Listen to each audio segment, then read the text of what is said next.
When my sister and I left the orphanage, all we got was 500 acres in an underground bunker. What we discovered down there would change everything we thought we knew about our family, our past, and our future. If you have ever felt like someone handed you a puzzle with half the pieces missing, or a burden that turned out to be a gift in disguise, then this story is for you. Stick around. Maybe consider subscribing, because we talk about real things here, and this one is about as real as it gets. The door of the state-issued sedan closed with a flat institutional thud. It was the same sound that had punctuated every significant moment of my life for the past 10 years. The same dead mechanical slam, arrival at the first group home, transfer to the second, departure for a court date that would decide where I slept for the next 6 months. And now this, the final closing. At 18, I was officially done, processed, emancipated. The paperwork had been signed, the file stamped, and closed. The sound of that car door was supposed to signify freedom, but it did not feel like freedom. It felt more like an airlock cycling shut, ejecting me into a vacuum where no one was listening and no one was coming. On my lap sat a cardboard box. It held the sum total of my worldly possessions. 3 changes of clothes, none of them new. A worn copy of a paperback I had read 100 times because it was the only book that had followed me through every placement. A faded photograph of 2 smiling adults I could not remember, and a single thick manila envelope that felt heavier than everything else combined. Beside me, my sister Wren, all of 10 years old, clutched a threadbare stuffed rabbit she had carried since she was 3. Its ears were fraying and one of its button eyes was loose, but she held it against her chest like it was the most valuable thing in the world. Her face was pressed against the cool glass of the window. She was not looking back at the gray concrete building of the St. Jude's Home for Children. She was looking forward, staring at the endless ribbon of highway stretching out ahead of us, as if she could see a future somewhere in that vanishing point. A future that I, her 18-year-old brother, was now legally responsible for providing. The weight of her stare was heavier than the box, heavier than the envelope, heavier than 10 years of structured, sterile emptiness. I was all she had, she was all I had, and neither of us had much of anything. The social worker, Miss Pemberton, a woman with tired eyes and a permanently strained smile, adjusted her rearview mirror. She caught my eye in the reflection. "Ready, Callum?" she asked. Her voice attempted a cheerfulness that fell completely flat, the way a single candle tries to light a stadium. I just nodded. Words felt like a currency I could not afford to spend. Ready for what exactly? Ready to be the sole guardian of a 10-year-old girl when I was barely more than a boy myself. Ready to face a world that had so far only shown us its coldest shoulder. I was not ready for any of it. Not one single piece. But I nodded anyway, because that is what you did. You nodded, you complied, you kept your head down, and you moved forward. It was the first rule of survival in the system, and it was the only rule I had ever truly mastered. Wren's small hand found mine on the seat between us. Her fingers laced through my own, her grip surprisingly tight for such a small person. It was a silent question and a statement all at once. Are you scared? And also, I am here. I squeezed back. A wordless promise I had absolutely no idea how I was going to keep. I know. I have got you. The car pulled onto the freeway, merging into a stream of anonymous vehicles in the gray building of Street. Jude shrank in the side mirror until it was just another concrete block in a world full of them. We were on our own, for the first time in our lives, truly and absolutely on our own. And the silence in that car was not peaceful. It was loud.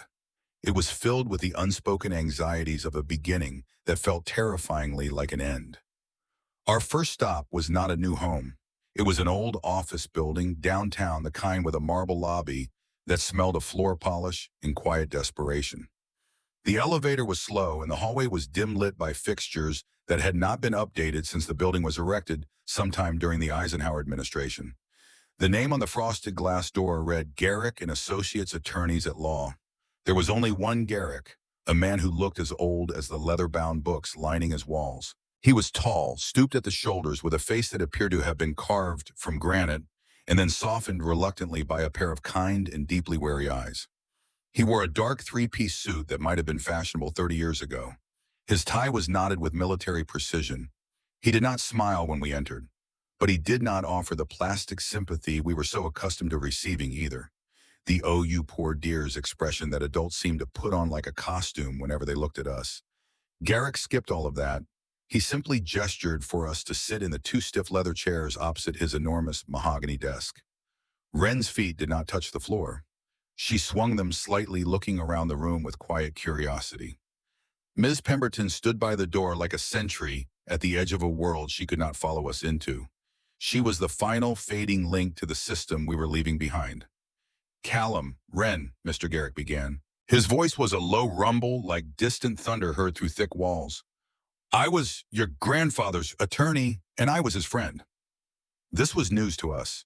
We had been told our grandparents were long gone, dead and buried just like our parents. Another detail lost in the fog of a past that no one at St. Jude's had ever wanted to discuss. He slid a thick file across the desk toward me. The folder was old, its edges soft with age. "As you may know," he continued, "upon your 18th birthday, Callum, the terms of your grandfather's will are to be executed. You are now the legal guardian of your sister Wren and the sole inheritor of his estate." He paused, letting the words settle in the dusty air between us. Estate. The word sounded grand, important. It conjured images of rolling green lawns and iron gates and long driveways lined with oak trees. I glanced at Wren. She was watching a single dust mote dance in a shaft of sunlight that slanted through the window blinds. She was blissfully unaware of the legal language rearranging our lives. Mr. Garrick cleared his throat, pulling my attention back. "The estate," he continued, and I noticed the careful way he chose each word, consists of a single parcel of land, approximately 500 acres in a remote, unincorporated part of Clarion County. 500 acres. The number was staggering, incomprehensible. I had spent my entire life in dormitory rooms and cafeteria lines in spaces measured in square feet, not acres. 500 acres was a kingdom, a country, a place so vast I could not even picture it in my mind. A flicker of something wild and unfamiliar ignited in my chest. Hope. Dangerous, reckless hope. A place of our own. A real place with real dirt and real sky that belonged to us and no one else. Then came the other shoe. It always drops. In every story I had ever lived through, there was always a catch, and this one came right on schedule. "The land itself is undeveloped," Garrick said. "Scrub and rock mostly. It has not been productive in decades, and unfortunately it comes with a significant liability." He pulled another document from the file. It was covered in red ink, the kind of marks that never mean anything good. "There are back taxes owed, a substantial amount. The county has placed a lien on the property. If the debt is not resolved, an auction is scheduled in 90 days. The flicker of hope died, smothered like a match flame pinched between two fingers. Of course, it was not a gift. It was a debt, a trap dressed up in legal language and handed to an orphan who did not know any better. "There is, however, an offer," Garrick said, his tone shifting to something carefully neutral. "A development firm, Crestfall Holdings, has been attempting to acquire the surrounding parcels for years. They have made a standing offer to purchase your land. The offer is modest, but it would be enough to clear the tax debt and leave you with a small amount of starting capital." He paused. "Roughly $20,000. $20,000. To me, that number might as well have been $1 million. It was more money than I had ever imagined holding in my hands. Enough to put down a deposit on a small apartment somewhere. Enough to find a job, to buy Wren new clothes, to enroll her in a real school. A real bedroom with a door that locked and walls she could hang pictures on. It was the sensible choice, the logical choice, the only choice that a rational person in my position would make." "Why do they want it?" I asked. The question surprised me. It came out before I could stop it, rising from some instinct I did not fully understand. My voice was hoarse from disuse. Garrick shrugged, a slow, deliberate movement of his bony shoulders. "Access, I suppose. Water rights. It is hard to say with these firms. They buy up vast tracts of land. Sometimes they develop. Sometimes they simply sit on it and wait." He slid 2 more items across the desk. A small flat key made of tarnished brass, old and heavy, in a way that modern keys are not, and a folded, yellowed piece of paper that turned out to be a hand-drawn map. Your grandfather specified that I give you this. He wanted you to see the land for yourself before you made any decision. See it. What was there to see? A piece of worthless dirt that was about to be seized by the county, a burden wrapped in a dead man's sentimentality. Still, the key felt significant in my palm. It had a weight that went beyond its physical mass, as if it carried the intention of the man who had left it for me. A final request from a grandfather I had never known. Miss Pemberton shifted by the door. She had bus tickets in her hand. "My advice, son," the old lawyer said, standing slowly behind his desk. "The meeting was over. Take the offer. Give yourselves a clean start. There is nothing for you out there." His advice was sound. It was logical. It was what any sane, responsible adult would tell an 18-year-old orphan standing at the edge of the rest of his life. But as I looked at the key and then at my sister, who was now quietly drawing on a small notepad she had brought from St. Jude's, a stubborn, illogical thought took root somewhere deep in my mind. It was small and quiet, but it would not let go. A story is not over until you have read the last page. And my grandfather, for whatever reason, had wanted me to read this one. I closed my hand around the key. "We will see the land," I said. The bus ride was a 6-hour journey through descending layers of civilization. We started in the sprawling concrete heart of the city, surrounded by noise and glass and frantic energy. Then came the suburbs, their neat lawns and identical houses stretching out in rows like a vision of a life we had only ever seen on television. After that, the strip malls gave way to smaller towns. The smaller towns gave way to rolling farmland. And the farmland gave way to something else entirely. The landscape grew rougher. The trees grew denser. The hills rose steeper. The sky, which had been a narrow strip between tall buildings, opened up until it was a vast, pale canvas stretching from one horizon to the other. We were the only passengers who stayed on that bus for the entire ride. Other people got on and got off at every stop. Families, students, workers, each of them moving within the familiar orbit of their own lives. Ren and I were something different. We were objects knocked loose from our course, hurtling into the unknown with nothing to slow us down. She slept for most of the trip, her head resting on my shoulder, her breathing slow and even, the rhythmic jostling of the bus, a rough kind of lullaby. I stayed awake the entire time. I watched the world change outside that window. My thoughts were a tangled knot of fear and a strange, unfamiliar excitement that I did not trust. The bus finally hissed to a stop at what could barely be called a station. A gravel patch on the side of a 2-lane road marked by a single sun-bleached sign that read Pine Ridge. There was a gas station with a dusty convenience store attached to it, and beyond that, nothing. The road just continued on into the trees and the hills and the silence. The air smelled different here. Pine needles, damp earth, distance. It smelled like a world that did not know or care that we existed. A rusty Ford pickup truck sat by the gas pumps.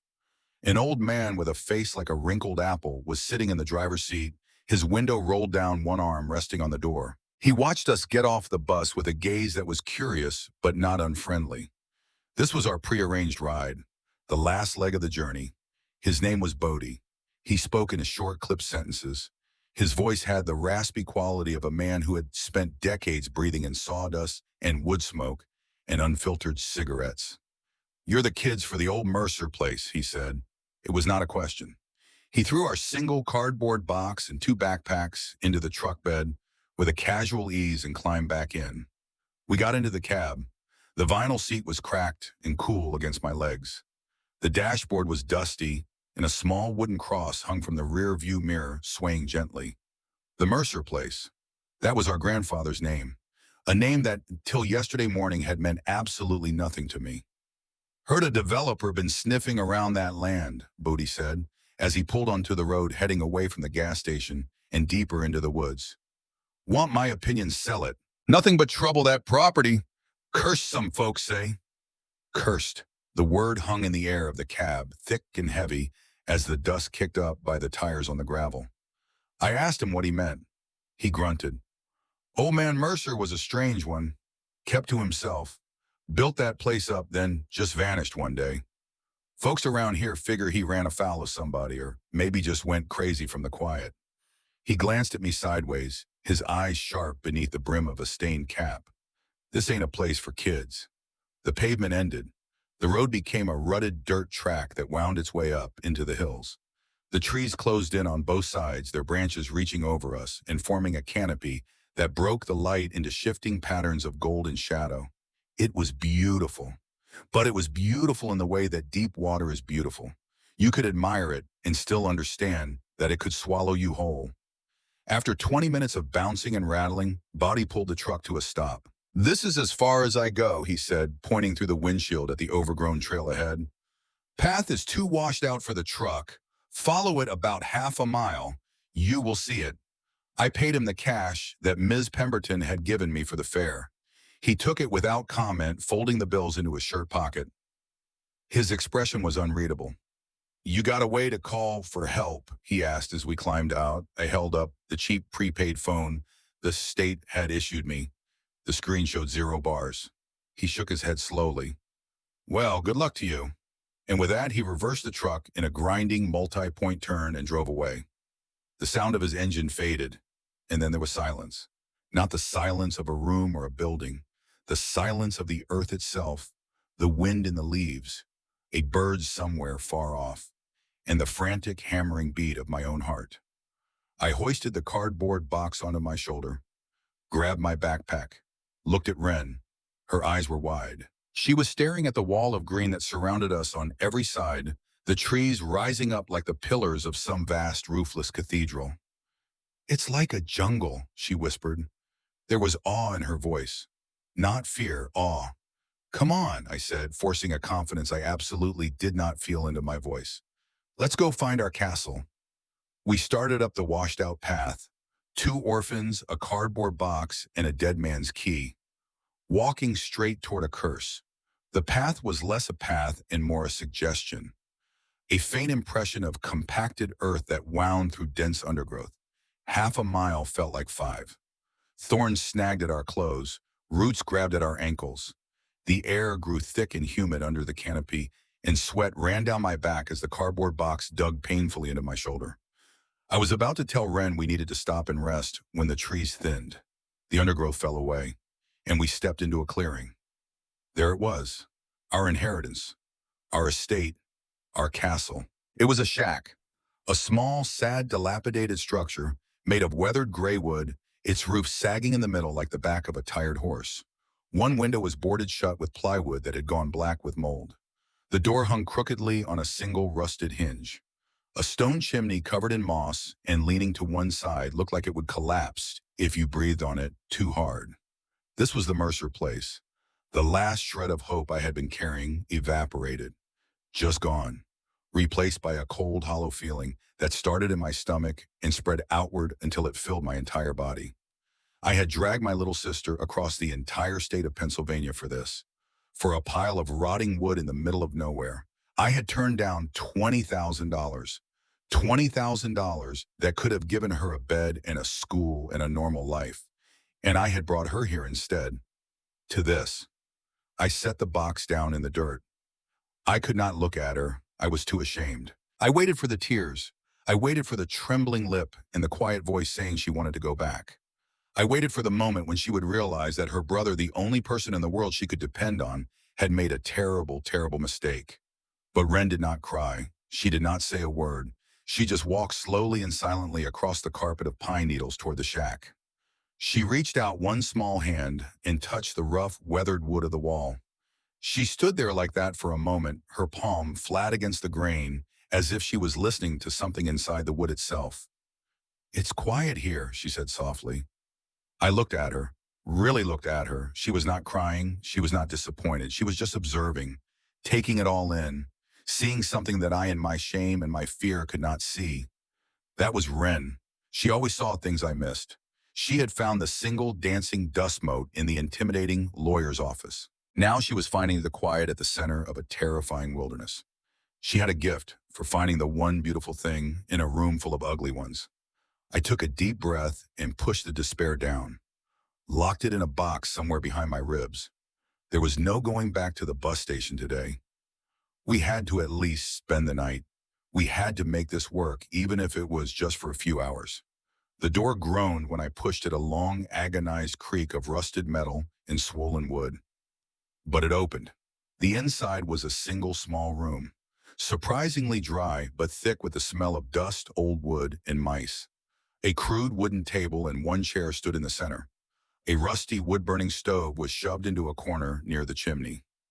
In the other corner lay a pile of mildewed blankets that smelled like something had been living in them. It was bleak, but it was a roof and four walls, and I had slept in worse. While Wren explored the room with a child's inexhaustible curiosity, picking things up, peering into corners, asking me questions about the stove and the chimney, I started my own search. I was not sure what I was looking for. A clue, a reason, something to explain why our grandfather would leave us this ruin instead of just letting us take the money. I ran my hands along the walls, knocked on the boards, felt the floor with my feet. Most of the planks were solid, nailed tight, going nowhere. But near the back wall, under the pile of mildewed blankets, one board felt different. It was shorter than the others, and when I pressed my weight on it, it gave, just slightly. A fraction of an inch of movement that a less desperate person might have missed entirely. My heart quickened. I dropped to my knees and pried at the board with my fingers. The wood was stubborn. I pulled the brass key from my pocket and used its edge as a lever. The board splintered, cracked, and came loose. Underneath was a dark, square cavity cut into the foundation, and inside it, resting on bare earth, was a heavy olive-drab metal box. Military surplus, the kind used for ammunition. It was locked with a simple clasp. Next to it lay a second key. This one was modern, silver, attached to a small circular disc of metal about the size of a silver dollar, with a strange symbol etched into its surface. A stylized bird with its wings spread wide. I lifted the metal box out. It was heavy, 15, maybe 20 pounds. Solid. I worked the clasp with numb fingers. It resisted, then gave way with a sharp click, and the lid sprang open. I expected documents, maybe a few old photographs, a sentimental trinket or two from a man who had outlived everyone he loved. What I found made my breath stop dead in my throat. Money. Stacks of it. $100 bills neatly bundled in paper bands. Stack after stack after stack packed tightly into the metal box like bricks in a wall. This was not $20,000. This was more. Much more. I did not dare count it. My hands were shaking so badly that I was afraid I would drop the box. I just knelt there on the dirty floor of that ruined shack, staring at more cash than I had ever seen in my life, than I had ever imagined seeing, and I could feel the axis of my world shifting beneath me. This changed everything. But it was not the only thing in the box. Beneath the stacks of cash was a small, hand-crank flashlight, the kind that does not need batteries. You squeeze the handle and it generates its own power. And beneath that, folded carefully, was a single piece of paper. I unfolded it. It was a hand-drawn map. Simple, precise, made with a steady hand and a sharp pencil. It showed the clearing we were standing in, with the shack marked as shed. And about 50 feet behind it, marked with an X, were three words written in small, careful block letters. The real house. I read those words 3 times. The real house. I looked up out through the open door of the shack toward the spot the map indicated. There was nothing there. Just a tangle of overgrown bushes and a low rocky outcrop that jutted from the hillside like a broken jaw. Nothing that looked like a house. Nothing that looked like anything. But my grandfather had drawn this map. He had hidden it under the floor with a box of terrain and a key I did not yet understand. He had wanted me to find it. He had wanted me to look. I picked up the hand-crank flashlight, squeezed it a few times until the bulb glowed with a thin, pale beam. "Ren Petit," I said, "come with me." She appeared at my side instantly. She had been watching me the whole time, silent and patient, waiting. We walked together to the spot marked on the map. The bushes were thick, dense, tangled with years of unchecked growth. I pushed them aside with my forearm branches scraping across my skin. And then I saw it. Not a house, a door. A heavy steel plate set horizontally into the ground flush with the rock face.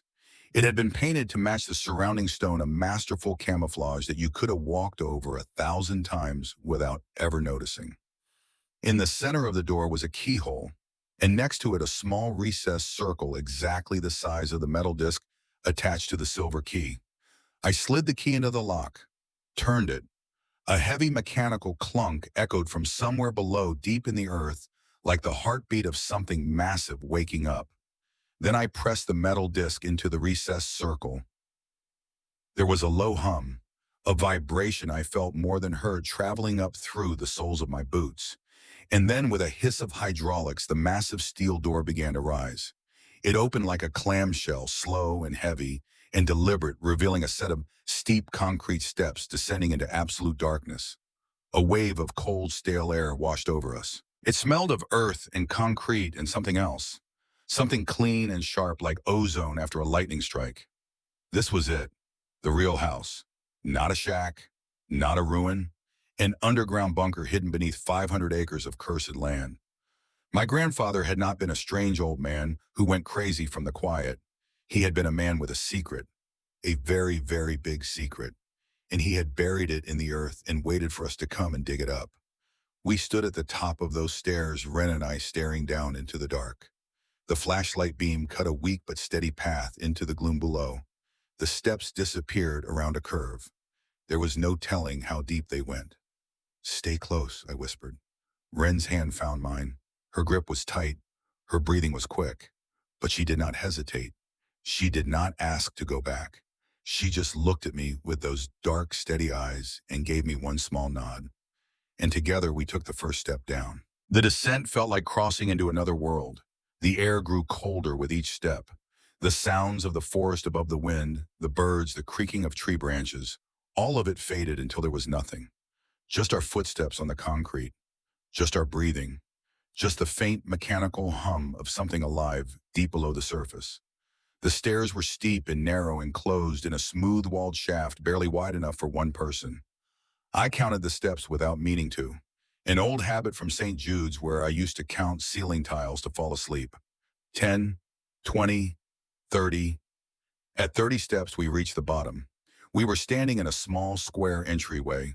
The walls were poured concrete, smooth and cold. Another heavy steel door stood directly in front of us. This one had no handle, no keyhole, just a small panel mounted on the wall to our right. On the panel was a single large red button. I hesitated. Every instinct I had developed over 10 years in the system was screaming at me to stop, to turn around, to go back up those stairs and into the daylight and take the $20,000 and never come back. You did not walk through unknown doors. You did not push unmarked buttons. You did not trust things that looked too good to be true because they always were. But we had come this far. I pressed the button. For one long, terrible second, nothing happened. The silence was absolute. I could hear my own pulse in my ears. Then a low hum started. It built slowly like an engine warming up and was followed by a series of loud, satisfying mechanical clicks. The sound of heavy locks disengaging one after another like tumblers falling in a massive safe. A strip of light appeared along the top of the door, thin and bright and startling after the darkness. Then the whole space flooded with a steady humming, fluorescent glow. The power was on. After all these years, the power was on. The door slid silently into the wall, disappearing into a pocket in the concrete, and what it revealed on the other side stopped me dead in my tracks. It was not a cellar. It was not a hole in the ground. It was a home.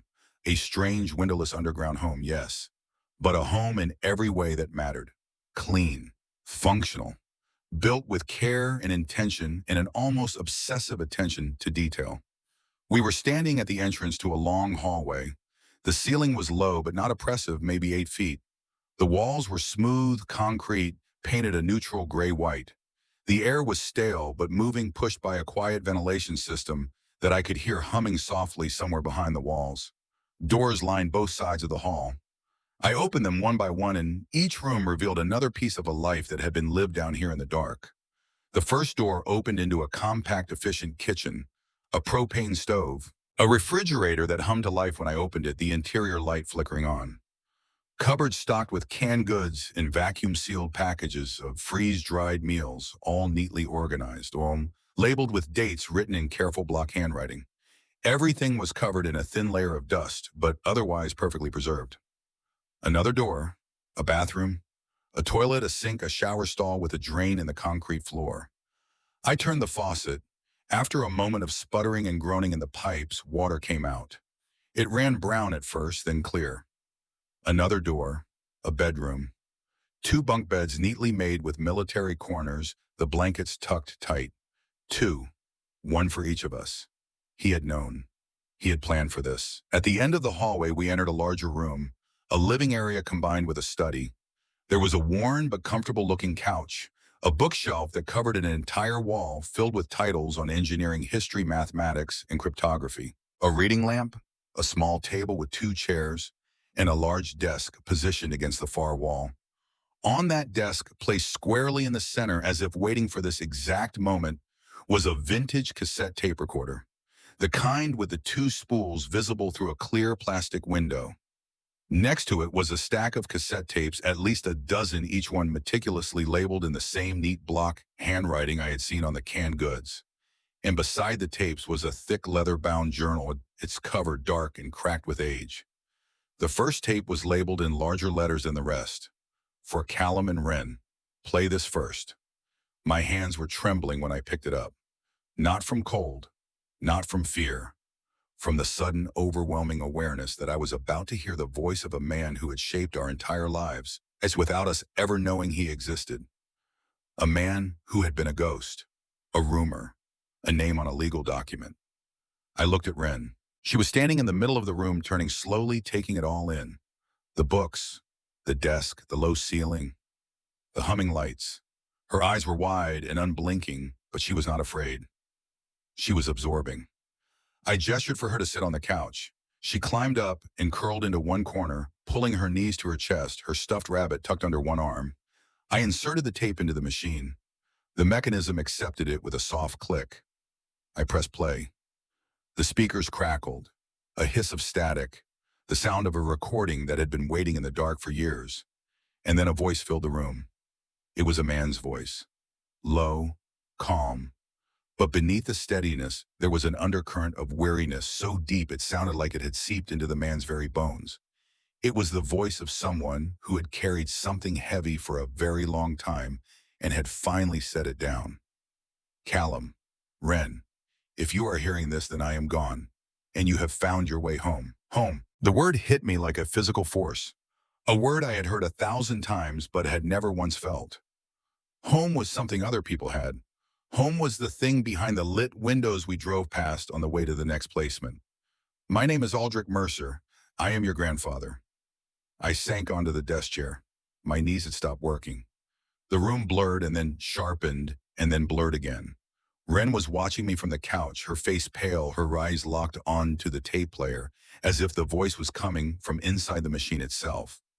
I know you have questions, the voice continued. I know you have likely spent your lives believing that I abandoned you. That is the story I was forced to create. The truth is far different. I never left. I have been here under your feet all this time. Under your feet all this time. The words echoed in the concrete room. I was not an insurance salesman, as the official records state. For 30 years, I was a cryptographer for a quiet branch of the federal government. My job was to find patterns in chaos, to listen to the world's secret conversations. Most of it was noise, but one day I found a signal. A pause on the tape, the sound of a man choosing his next words very carefully. It was not foreign intelligence. It was domestic, a group of powerful men, titans of finance and industry, using a classified government communications network to coordinate a massive fraud. They were manipulating markets, bankrupting legitimate companies, destroying thousands of lives for their own enrichment. A shadow operation accountable to no one. Crestfall Holdings, the name from the lawyer's office, the development firm that wanted our land. I felt something cold move through my chest. I took my findings to my superior. He told me to drop it. He warned me that these men were untouchable, but I had the proof. I had their names, their accounts, their entire operation documented. I made a copy of everything. Another pause, longer. That was my mistake. They found out. The day I was supposed to meet with a journalist, the day I was going to make everything public, your parents were killed.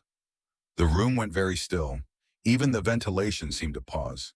A car accident, the police said. Brake failure. A tragic accident. But I knew it was not an accident. It was a message. They were showing me that they could reach anyone, anyone I loved, anyone I tried to protect. I could not move. I could not breathe. I looked at Wren. Her face was white. Her hand had found the rabbit and was gripping it so tightly her knuckles had gone pale. Our parents, the smiling strangers in the faded photograph at the bottom of my cardboard box, murdered. I could not go to the authorities because the authorities were compromised. I could not run because they would have found me. So I did the only thing I could. I disappeared. I used my knowledge of the system to erase myself. I staged a boating accident, became legally dead, and I came here to this land that has been in our family for 4 generations, and I built this place. His voice cracked, just slightly, a fracture in the granite. And I put you into the state system, into the foster care bureaucracy, because it was the one place they would never think to look for you. 2 anonymous children lost in the machinery of the state, invisible, safe. He stopped again. I could hear him breathing on the tape, shallow, unsteady. It was the cruelest decision of my life, to know you were so close, growing up without family, without love, while I was here just miles away, unable to reach out, unable to hold you. Every single day has been a torment, but it kept you alive, and that is the only thing that ever mattered. The tape hissed for a long moment, the sound of empty air moving across magnetic ribbon. This bunker, this land, it is your birthright, but it is also a weapon. What you choose to do with it is now in your hands. I am so sorry, my children, for everything. A click. The spool stopped turning. The silence that followed was the heaviest, most absolute silence I had ever experienced. It pressed down on me from every direction, filled with the weight of a truth that had just rewritten every single thing I thought I knew about my life. We were not abandoned children. We were protected children. We were not unwanted. We were hidden. We were not nameless orphans. We were Mercers, and we had just inherited not a piece of worthless land, but a war. I sat in the chair for a long time. I do not know how long. Minutes, maybe longer. The fluorescent lights hummed. The ventilation whispered. Wren sat on the couch silent, holding her rabbit, then her voice small and steady. So our parents didn't just crash. I shook my head. And Grandpa was here the whole time. Yes, I whispered. He was here the whole time. She slid off the couch, walked to the desk, touched the leather journal with one finger gently the way you touch something sacred. He was protecting us, she said. Not a question.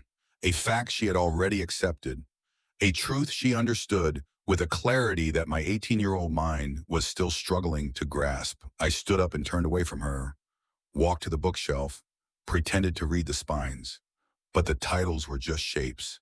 My vision was blurring and my chest was shaking, and I could not let her see. I gripped the edge of the shelf until my knuckles went white, and I cried. I cried for the parents I never knew. I cried for the grandfather who had lived alone in a concrete box beneath the earth while we slept in sterile dormitories just a few hours away. I cried for the childhood that was stolen from us, for 10 years of believing we were disposable. And I cried because I finally understood that the hole in my life had never been caused by a lack of love. It had been caused by a love so fierce, so desperate, that it had chosen to be cruel in order to be kind. A small hand slipped into mine. I looked down. Wren was standing beside me, her head tilted, her dark eyes looking up into my face with a patience and a wisdom that no 10-year-old should possess. She did not say anything. She just held my hand, a silent, solid anchor. After a while, I wiped my eyes on my sleeve, took a breath, and another. Okay, I said. Okay.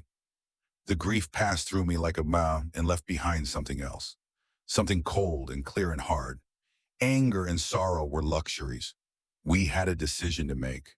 My grandfather had said this place was a weapon, and somewhere in this bunker, behind a locked door at the end of the hallway, was the rest of the truth. I looked at the silver key in my hand, the bird with its wings spread wide.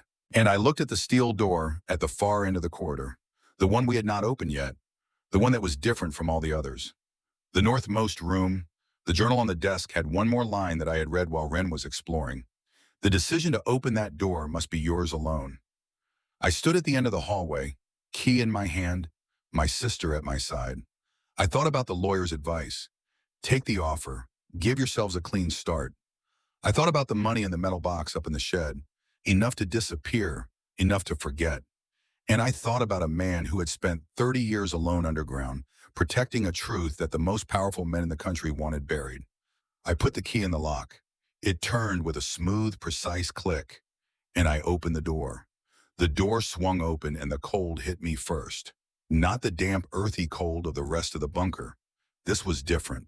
Dry. Controlled. The kind of cold you feel inside a bank vault or a hospital morgue. The kind of cold that exists for a reason to preserve something that must not be allowed to decay. The room was smaller than I expected. Maybe 12 feet by 15. The ceiling was lower too, reinforced with steel beams that ran in parallel lines like the ribs of some great buried animal. The air tasted metallic and still, but it was not the size of the room that had stopped me in the doorway. It was what was inside it. The left wall was lined with industrial metal shelving, and on those shelves sat dozens of sealed fireproof cases. Black rectangular, each one latched and labeled with a date range and a series of letters and numbers that meant nothing to me yet, but clearly followed a system. A filing system. An archive built by a man who had spent 30 years organizing the evidence of a crime. The back wall was covered in corkboard, and pinned to that corkboard was a web. Photographs, names, printed documents, and connecting all of it, running from pin to pin in a dense overlapping pattern, were lines of red yarn. Dozens of them, maybe 100. They radiated outward from a cluster of photographs at the center like arteries from a diseased heart. I stepped closer. The photographs were surveillance shots, some grainy, some sharp. Men in suits, men at conference tables, men shaking hands on golf courses and stepping out of black cars. Some of the faces I did not recognize, but several of the names written beneath them were familiar in the way that the names of very powerful people are always faintly familiar. You have seen them in headlines. You have heard them mentioned on the evening news. Names that belong to the kind of men who shaped the world from behind closed doors and never had to answer for it. And there, near the center of the web, circled 3 times in red marker, was a name I recognized immediately. Crestfall Holdings. Beneath it, connected by a thick red line to half the other names on the board, was a photograph of a man I had never seen before. Sharp features. Silver hair swept back from a high forehead. A face that was handsome in the way a blade is handsome. Cold and precise, and designed for a single purpose. The name written beneath the photograph was Nolan Price, CEO Crestfall Holdings, the man who wanted to buy our land, the man whose company had offered us $20,000 to walk away. I was looking at the face of the enemy, and he was looking back at me with the flat, confident stare of a man who had never once in his life been told no. But the thing that made my knees go weak, the thing that made Ren take a step backward and press herself against my leg, was the third wall. It was stacked from floor to ceiling with cash, not bundles, bricks. Shrink-wrapped bricks of $100 bills, packed tight and neat, rising in columns from the concrete floor to the steel-ribbed ceiling. It was an obscene amount of money, the kind of sum that stops being a number and becomes an abstraction, a force of nature, a weapon. Millions. There were millions of dollars in this room, and next to the wall of cash sitting on a small metal table like the most ordinary object in the world was a laptop computer and a single external hard drive. Both were connected to a battery backup unit, a green light blinking steadily on its face. A handwritten note was taped to the table beside them. This is everything, their entire shadow ledger. 30 years of transactions, shell companies, bribes, and payoffs. The proof of what they did and who they are. The money on the wall is their money. I intercepted it over the course of 2 decades, transaction by transaction, rerouting fractions of their own laundered funds. It is untraceable. They want this land because they suspect the proof is here. Crestfall Holdings is their creation. Buying this land is not about development. It is about burying their sins forever. Use the money, use the proof, or take what you need and disappear. The choice must be yours. I read the note twice. Then I read it a third time because the words kept rearranging themselves in my mind, refusing to settle into a pattern I could accept. My grandfather had not just been hiding down here. He had been fighting. Alone in the dark for 30 years, he had been waging a one-man war against an empire, intercepting their money, cataloging their crimes, building an arsenal of evidence so comprehensive that it filled an entire wall of fireproof cases. And now he was gone, and the war was ours. I turned to Wren. She was standing just inside the doorway, her eyes fixed on the wall of money. Her mouth was slightly open. She looked very small against the enormity of what surrounded us. "That's a lot of money," she whispered. "Yeah," I said, "it is." "Is it ours?" I thought carefully before answering. "Some of it. The rest is complicated." She was quiet for a moment. Her eyes moved from the money to the corkboard, tracing the lines of red yarn, the way you might trace the branches of a tree, following them from the center outward to the names and faces at the edges. Then she looked at the hard drive on the table. She walked over to it and touched the cool plastic casing with one finger, the same way she had touched the leather journal upstairs. "If we take the money and go," she said, "the bad men get away with it." It was not a question. It was not even really directed at me. It was a 10-year-old girl processing the moral architecture of an impossible situation and arriving with the simple, devastating logic of a child at the one conclusion that mattered. "Yes," I said, "they would. And they'd get Grandpa's house." "Yes." She looked at me. Her dark eyes were steady. There was no fear in them, no confusion, just a clarity so pure it was almost painful to witness. "Grandpa was brave," she said softly. "He fought them all by himself." She paused. "We have to be brave too, right?" And there it was, the decision, made not by me, the 18-year-old who was terrified and overwhelmed and desperately wanted to run. Made by a 10-year-old girl who understood courage better than I ever had. All my doubt, all my fear, all the seductive whispers of the easy path, they just dissolved. Like fog burning off in the morning sun. She was right. "Yeah," I said, and for the first time in as long as I could remember, something that felt like a real smile touched my face. "We have to be brave." The satellite phone was stored in a shielded case in the main room, old, bulky, military grade. The kind of phone that bounces its signal off satellites in orbit rather than relying on cell towers. The power indicator glowed green when I switched it on. I took it outside into the fading daylight. The clearing was bathed in the amber light of late afternoon, the shadows of the pines stretching long across the ground. I climbed up onto the rocky outcrop above the bunker entrance and held the phone toward the sky, turning slowly until 2 bars appeared on the tiny screen. I dialed the number on the business card Mr. Garrick had given me.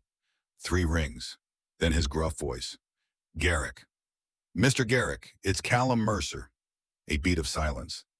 "Callum, have you made a decision about the Crestfall offer? I can have the paperwork ready by morning." "Yes, sir, I've made a decision. I'm rejecting the offer." The silence that followed was longer, heavier. "Son," he said, and there was genuine concern in his voice layered over a foundation of paternal disappointment. "I strongly advised you against this. That land is a liability. In 90 days, the county will seize it, and you and your sister will have nothing." "The land isn't the liability you think it is, Mr. Garrick," I said. My voice was steadier than I expected, steadier than I felt. "And it isn't the inheritance. Not the real one." Another pause. I could almost hear the gears turning in the old lawyer's mind. "What are you talking about?" "I need you to come out here. There's something you need to see, something my grandfather left. It changes everything."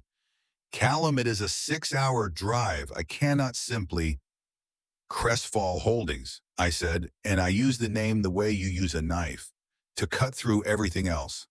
"Why do they really want this land? Did you ever ask yourself that, Mr. Garrick?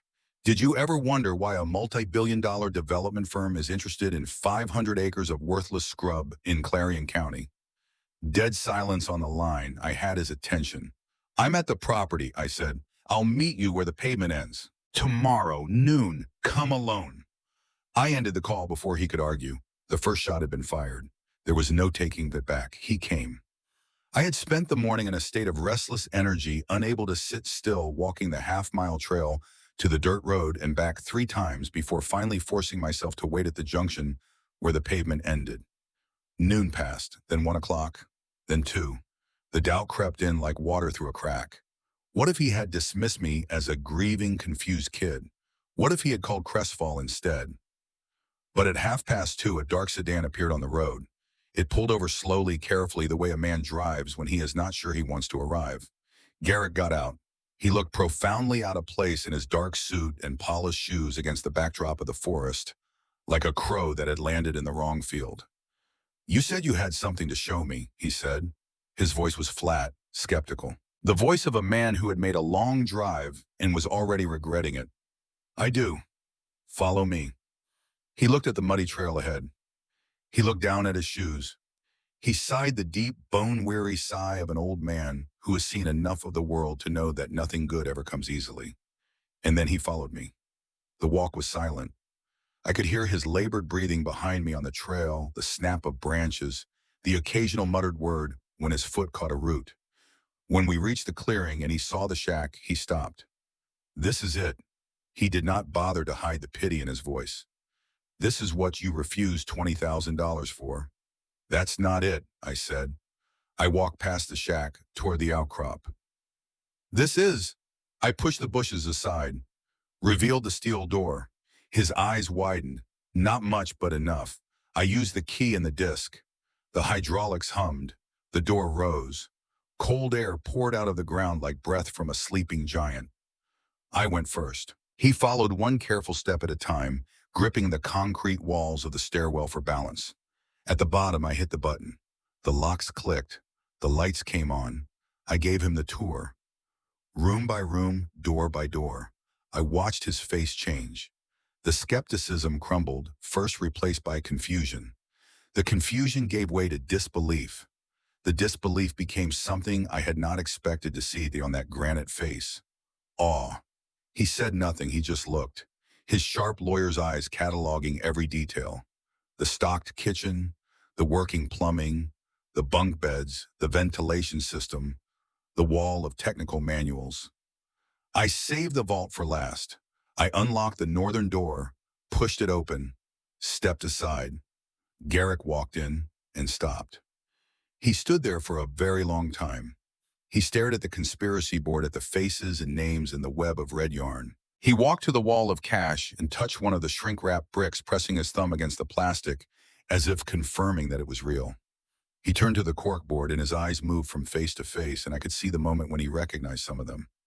His expression changed again.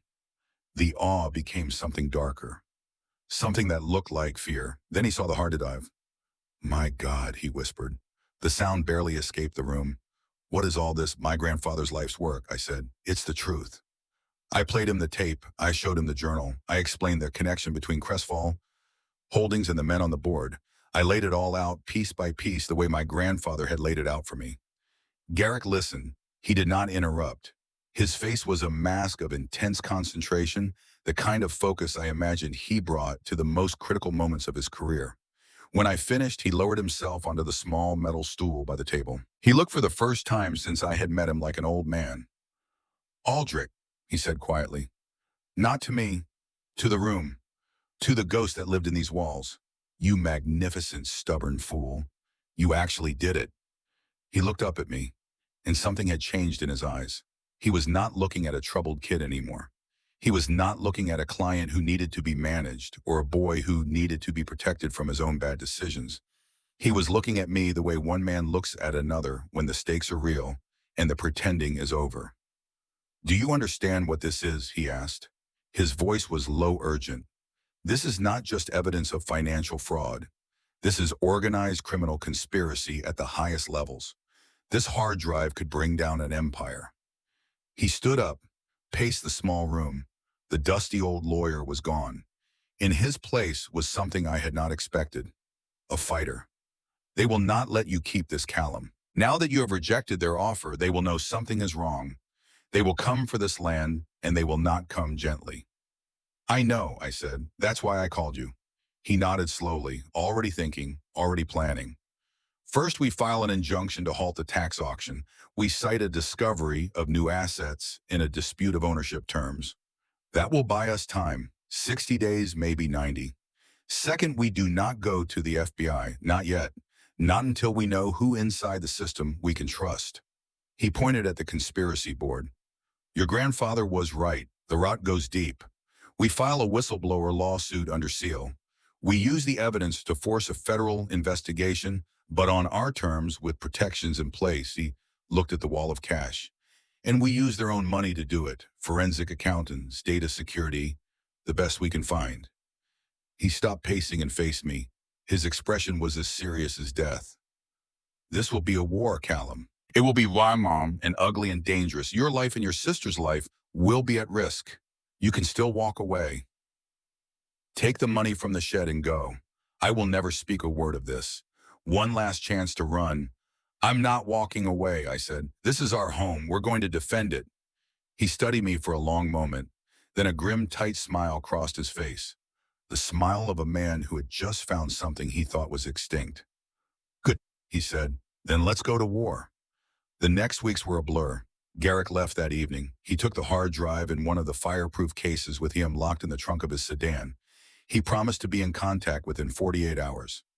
I watched his tail lights disappear down the dirt road, and then I stood alone in the clearing listening to the silence settle back over the land like water filling a hole. The bunker, which had felt like a sanctuary, now felt like a fortress preparing for a siege. Garrick was true to his word. The injunction was filed within a week. A small-town judge in Clarion County, likely bewildered by the sudden appearance of high-powered legal motions in his quiet courtroom, granted a temporary stay on the tax auction. Our first small victory, a toehold. But the enemy noticed. The response from Crestfall Holdings was immediate. Official letters arrived delivered to Garrick's office by courier. The first was polite, a revised offer higher than before, $40,000. Then another letter still professional but with an edge, $60,000. A suggestion that we were being unreasonable, that the legal costs of fighting the auction would far exceed the value of the land. Then the letters stopped being polite. A team of Crestfall's lawyers filed a motion to dismiss our injunction. They sent a surveyor to the edge of the property line, a man in a bright orange vest with measuring equipment, walking slowly along our boundary, taking notes and photographs. He never stepped onto our land, but he did not need to. His presence was the message. We see you. We are coming. Ren and I watched him from the tree line. She stood beside me, silent, her hand in mine. The man in the orange vest never looked up. He did not know we were there, but we knew he was there, and that was the point. On Garrick's advice, we stopped leaving the property. It was too risky, he said. If Crestfall discovered that two teenagers were living alone on the land, they would use it against us in court. Unfit conditions, child endangerment, a dozen legal angles to take the property and us with it. So we disappeared into the land, into the bunker, into the 500 acres that was now our entire world. Garrick arranged for supplies through Bodie, the old pickup driver. For a price that I am certain was highway robbery, Bodie would leave boxes of groceries and necessities at the end of the dirt road once a week. He never walked the trail. He never asked questions. He just left the boxes and drove away, and I would make the half-mile trek to collect them, always checking over my shoulder, always listening for sounds that did not belong to the forest. Our communication with Garrick was through the satellite phone. The calls were brief, guarded. He never used real names. The case was the project. The investigator he hired was the accountant. The cybersecurity expert was the programmer. Crestfall was simply the other side. It felt like living inside one of the spy novels from my grandfather's bookshelf. Except in those stories, the hero was a trained professional with resources and backup. In this story, the hero was an 18-year-old boy who had never filed a tax return and did not know how to drive. But I was learning. Every night after Ren fell asleep in her bunk, I would sit at my grandfather's desk and open the files. Not the hard drive that was with Garrick, but the fireproof cases were still here, dozens of them, and each one contained a piece of the puzzle. My grandfather had been meticulous, obsessive. Each case was organized chronologically and cross-referenced, with entries in the leather journal, financial records, corporate filings, shell company registrations from half a dozen countries, bank statements with account numbers and routing codes, wire transfer records, meeting minutes from organizations that did not officially exist. At first, the documents were incomprehensible, a foreign language written in numbers and legal jargon. But I kept reading. Night after night, I sat under the humming fluorescent lights and I taught myself the vocabulary of corruption. I learned what a shell company was. I learned how money moved through layers of fictitious entities until its origin was untraceable. I learned the names and the patterns and the connections, and one name kept appearing over and over in transaction after transaction, on signature line after signature line. Desmond Hale. He was not on the corkboard with the powerful men. He was not a CEO or a senator or a board member. He was smaller than that, a mid-level accountant, a man whose name appeared on hundreds of documents as the authorizing signature, the man who moved the money, the hands on the machine. My grandfather had circled his name in the journal. Next to it in that careful block handwriting were three words, the weakest link. I stared at those words for a long time, and something began to form in my mind. Not a plan exactly, more like the shape of one. A shadow on the wall that might become something solid if I was brave enough to step toward it. I wrote the name down on a separate piece of paper and put it in my pocket. The days found their rhythm. Mornings were for the land. I rose before dawn, climbed the stairs out of the bunker, and stepped into the clearing while the sky was still gray and the dew was heavy on the ground. I had never done physical labor in my life. At St. Jude's, the most strenuous thing we did was mop the cafeteria floor.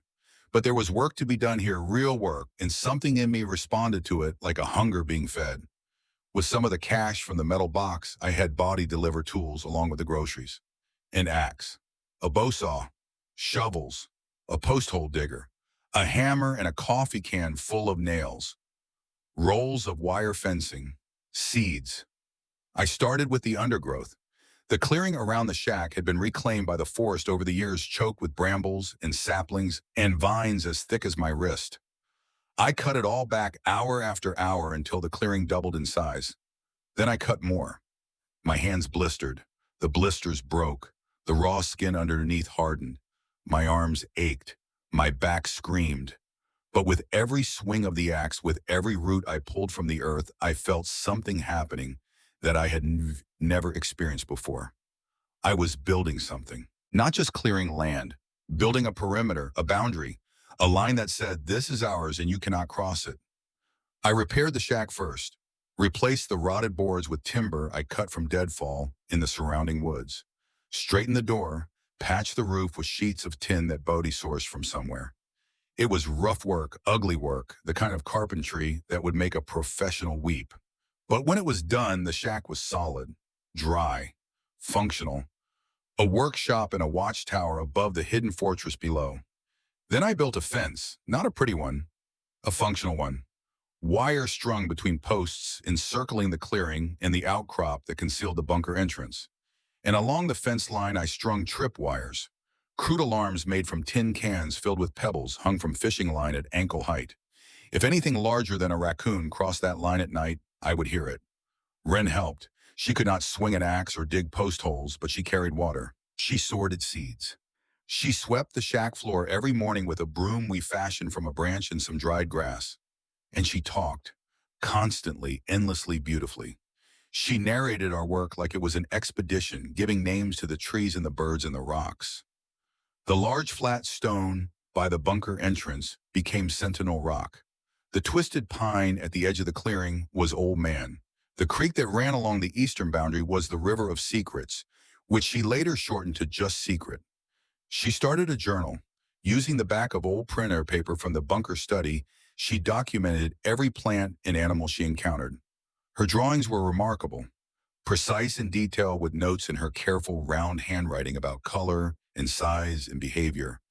She was creating a field guide to our kingdom, and it was more scientifically rigorous than anything I could have produced. This was how we survived, not just physically, but in the deeper way. The way that matters. The land was not just our hiding place. It was becoming our home. Every weed I pulled was an act of claiming. Every seed we planted was an act of faith. We planted tomatoes, squash, beans, potatoes. I had no idea what I was doing. The seeds went into the ground according to instructions on the packets and prayers I did not know I was capable of making. Half of it died. The other half, against all odds, and despite my incompetence, began to grow. The first green shoot that pushed through the dark soil of our garden was, I think, the moment I understood what my grandfather had felt. The stubborn, defiant joy of making something live in a place where others saw only death. The tripwire saved us. It was a Tuesday night, 3 weeks after Garrick's visit. The sky was overcast, no moon, no stars. The kind of darkness that swallows everything. Wren was asleep in her bunk. I was at the desk going through another fireproof case, another stack of financial records, another late night of teaching myself to read the language of money. The sound was faint, a thin metallic rattle almost lost in the ambient noise of the night forest. But it was wrong. It did not fit. It was not wind. It was not an animal. I killed the desk lamp, moved to the stairs, climbed up slowly, silently, every muscle in my body drawn tight as a bowstring. The bunker door was still sealed from the outside, the camouflage undisturbed. I opened it a crack, just enough to look out into the clearing. Darkness. Silence. The wind in the pines. Then I heard it. Footsteps. Heavy. Careful. Moving not through the forest, but through the shack. The creak of the door I had just repaired. The thud of something being moved. Someone was inside the shack. I eased the bunker door closed without a sound. My heart was slamming so hard against my ribs I was certain it could be heard a mile away. I descended the stairs, locked the interior door, and sat in the dark hallway with the satellite phone in my hand and my body between the stairs in the room where Wren was sleeping. I did not call Garrick. There was nothing he could do from 6 hours away. I just sat there in the dark and the silence, and I waited. I waited for the sound of footsteps on the bunker door, for the scrape of metal on metal, for the moment when everything would come apart. It did not come. After 2 hours, I went back up. The shack had been ransacked. The table was overturned. The floorboards where I had found the metal box were pried up, every single one of them, the nails scattered across the dirt floor. Whoever had been here had been looking for the cavity under the floor. They had found it, but the cavity was empty now. The box, the money, the map, all of it was safely below in the bunker. They had been looking for the entrance to the bunker, and they had not found it. But they would come back. I knew that with a certainty that sat in my stomach like a stone. This was not a random break-in.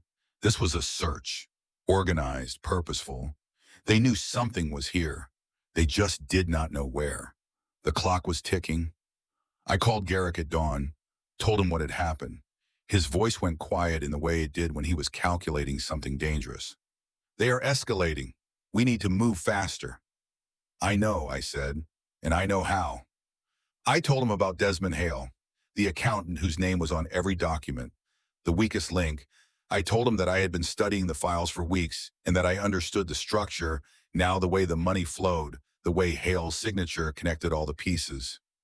I told him I knew where Hale lived because my grandfather had kept a dossier on every major figure in the network, and Hale's address was in it, a town called Mill Haven, 4 hours east. Garrick was silent for a long moment.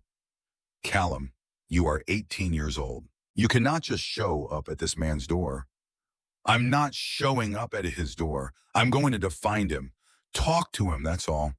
And if he calls Crestfall the moment you leave, then we lose nothing we haven't already lost. But if he's as scared as I think he is, if he knows what's coming, he might listen. The silence stretched. Your grandfather would have done the same thing, Garrick said finally.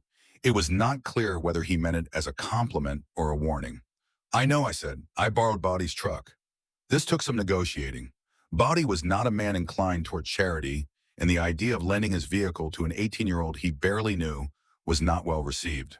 But money is a universal language, and $500 in cash handed over without paperwork or discussion spoke volumes. He also did not ask where I was going. Boddy had a gift for profitable ignorance. I left before dawn. Wren was locked inside the bunker with food, water, the hand-crank flashlight, and strict instructions to open the door for no one but me.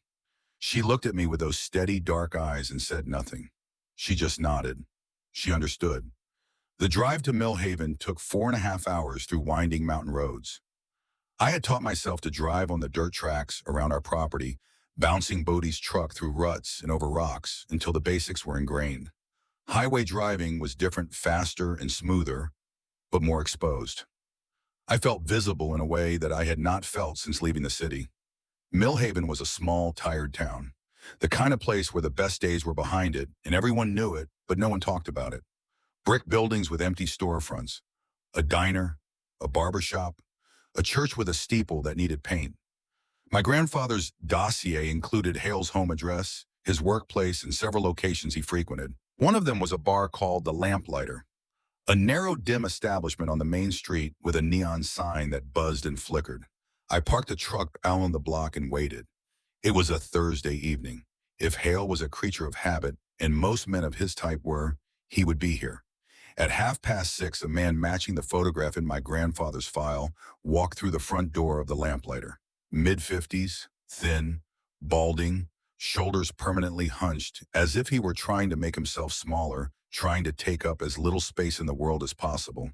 He wore a rumpled dress shirt with the sleeves rolled to the elbows and the tie loosened. He looked exactly like what he was, a man drowning slowly and quietly in the consequences of his own choices. I gave him 30 minutes. Then I walked in. The bar was half empty. The light was dim, the kind of dimness that is not atmospheric, but simply the result of burned-out bulbs that no one has bothered to replace. A television mounted in the corner played a baseball game that nobody was watching. Hale was sitting at the far end of the bar, alone, a glass of whiskey in front of him. He was staring at it as if it contained an answer to a question he was afraid to ask. I sat down 2 stools away, ordered a soda. The bartender barely looked at me. I let the silence work. A minute, 2, then I spoke without looking at him. "You're Desmond Hale." He flinched, not a large movement. A tightening of the shoulders, a slight turn of the head. The flinch of a man who has been expecting this moment for a long time. "Who's asking?" His voice was thin, reedy, the voice of a man whose throat was permanently dry. "My name is Callum Mercer." The name hit him like a slap. I saw it in his face, the blood draining away, the glass in his hand trembling just slightly before he set it down on the bar with exaggerated care. "Mercer," he repeated. The word came out like air wine leaking from a punctured tire. "Aldrich Mercer was my grandfather." Hale did not move, did not speak. He sat perfectly still, the way a rabbit sits when it has spotted a hawk and knows that running will only make things worse. "He kept records," I said. I kept my voice low, steady, conversational. 30 years of records, every transaction, every shell company, every wire transfer. I paused. Every signature. Hale's hand went to his whiskey glass, picked it up, set it down, picked it up again. He was not drinking. He was holding it like a lifeline. "I don't know what you're talking about," he said, but the words had no conviction. They were a script he had rehearsed in his own mind, and hearing them out loud, he seemed to realize how thin they sounded. "Mr. Hale, I am not here to threaten you. I am not here to arrest you. I am 18 years old. I have no authority to do either of those things." I turned on my stool to face him. "I am here because my grandfather marked your name in his journal. He called you the weakest link." I don't think he meant that as an insult. I think he meant that you were the one person in that entire operation who still had a conscience. Hale's jaw tightened, a muscle pulsed beneath his ear. "They killed my parents," I said. "You know that. You've known it for years. You have signed your name to documents that funded the people who murdered a young man and a young woman and left their children to grow up in the foster care system." His eyes closed, his chin dropped toward his chest. "You can keep signing, you can keep drinking, you can keep waiting for the knock on the door that you know is coming because Nolan Price does not leave loose ends. Or you can do one brave thing, one thing that matters." The bar was quiet. The television murmured. The bartender was polishing a glass at the other end, oblivious. Hale opened his eyes. They were wet. "They'll kill me," he said. His voice was barely a breath. "Maybe," I said. "But my grandfather has built a case that will put them all in prison. Every one of them. What they need is someone on the inside to corroborate it. A witness. If you testify, you get immunity, protection, a chance to stop running." And if I say no, then I walk out of here and you finish your drink and nothing changes. And one day, probably soon, Price decides you know too much. And then it doesn't matter what you say or don't say. Hale stared at his glass for a very long time. Then he reached into his shirt pocket and pulled out a pen. He wrote a phone number on a cocktail napkin and slid it across the bar toward me. "Tell your lawyer to call me," he said, "before I change my mind." I took the napkin, folded it, put it in my pocket next to the piece of paper with his name on it. "Thank you," I said. He did not respond. He just picked up his glass and drained it in one long, slow swallow, his eyes fixed on the row of bottles behind the bar, seeing something far beyond them. I left the bar and walked to the truck. The night air was cool and smelled of rain. My hands were shaking so badly I could barely get the key into the ignition. I had done it. I had found the weakest link, and I had pulled. Now I just had to get home before the chain broke. The drive back was the longest 4.5 hours of my life. The mountain roads were dark, the kind of darkness that exists only in places where there are no cities, no street lights, no signs of human habitation. Just the headlights of the truck cutting a tunnel through the black. I was alone with my thoughts, and my thoughts were not kind company. Every set of headlights in the rearview mirror was a threat. Every car that appeared behind me and stayed there for more than a mile sent my pulse spiking. About 2 hours and a pair of headlights appeared behind me. They maintained the same speed, the same distance, mile after mile through curves and straightaways and small sleeping towns. They stayed there, never closing, never falling back. I told myself it was nothing, a coincidence. Another driver on the same road going the same direction. The world was full of people driving places at night. It meant nothing.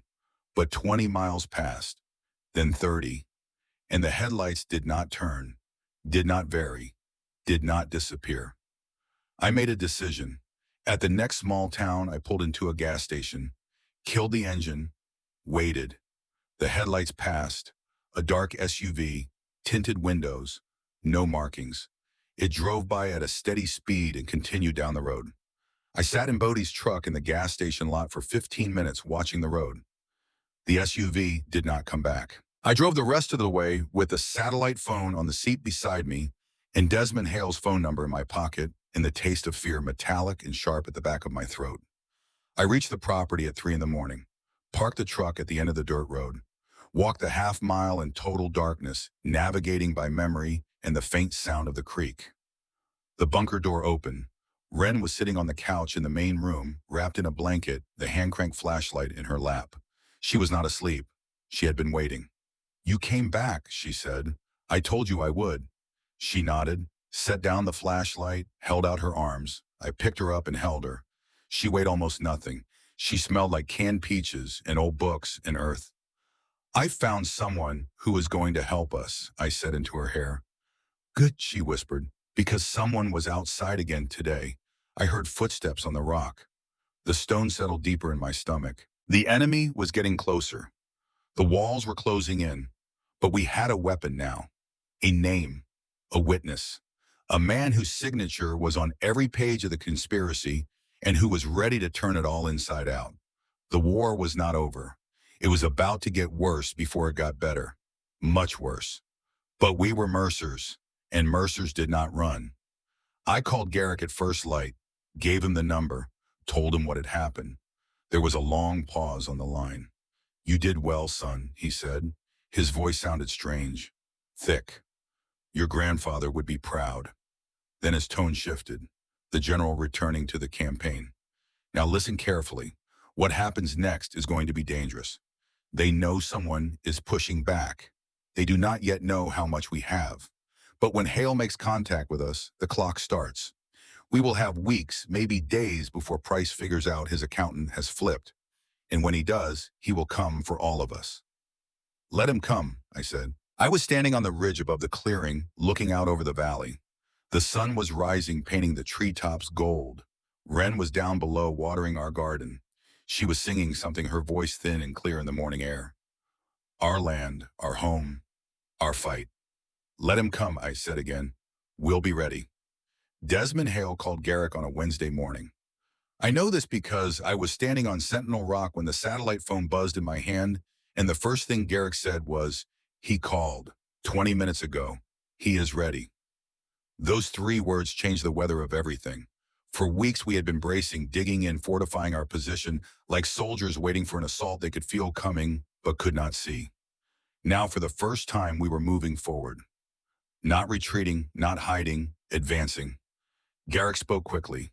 The careful coded language we had been using for weeks was gone, replaced by an urgency I had not heard from him before. Hale had agreed to a formal deposition. He would meet with Garrick and a court-certified stenographer in a secure location. He would provide testimony under oath corroborating the data on the hard drive, confirming the identities behind the shell companies, the routing of the laundered funds, the names of the men who gave the orders. Everything my grandfather had spent 30 years collecting in silence, Desmond Hale could confirm with his living voice. "This is the piece we have been missing," Garrick said. "The hard drive is powerful, but it is data. Numbers on a screen. A good defense attorney could argue it was fabricated, manipulated, planted. But a cooperating witness who was inside the machine, who signed the documents, who sat in the rooms where the decisions were made, that is something no jury can ignore." When I asked, "Friday, 2 days from now, I have arranged a location, neutral ground." And after that, a pause. The sound of the old man choosing his next words with the precision of a surgeon selecting a scalpel. "After that, we file. And once we file, there is no going back. The seal on the lawsuit breaks. The evidence enters the record. The names become public. And every powerful man on that corkboard in your grandfather's vault will know exactly who is coming for them and exactly where to find him." He let that settle. "Are you prepared for that, Callum?" I looked down from the ridge at the clearing below. Wren was sitting cross-legged in the garden, her journal open on her knees, sketching something. A butterfly, maybe. Or a leaf. The morning light caught her hair and turned it copper. She looked peaceful. She looked like a child who had finally found a place where she was allowed to simply be a child. I thought about what it would mean to shatter that peace, to invite the full weight of Crestfall Holdings and every corrupt man behind it down onto this land, onto our home, onto her, too. And then I thought about the alternative. Walking away. Taking the money. Letting the men who murdered our parents live out their lives in comfort and silence, while we spent hours looking over our shoulders, wondering when they would decide that the Mercer grandchildren knew too much to be left alone. There was no safety in silence. My grandfather had understood that. He had tried silence for 30 years, and it had cost him everything. "I'm prepared," I said. "Good. Then stay close to the bunker. Do not leave the property. And Callum, keep that phone charged."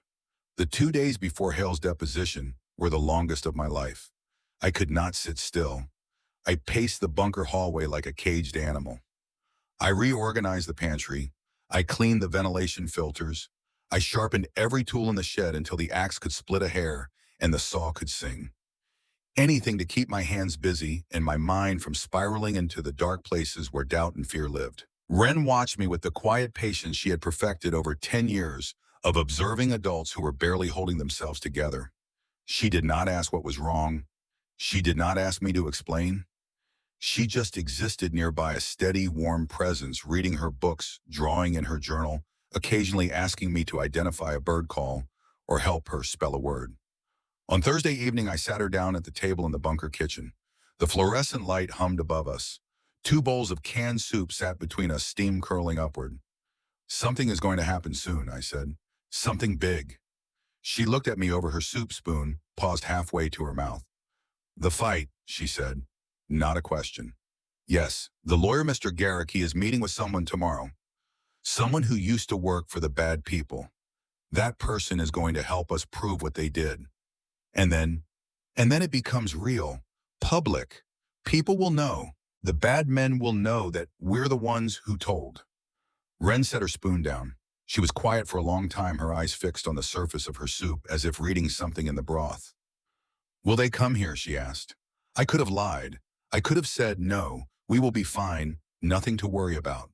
That is what adults do. They wrap the truth in cotton and hand it to children like a gift. But Wren was not a child who needed cotton. She was a child who had spent her entire life inside a system built on half-truths and evasions, and she could smell a lie the way a dog smells fear. "They might," I said, But this bunker was built to keep us safe, and I will be here.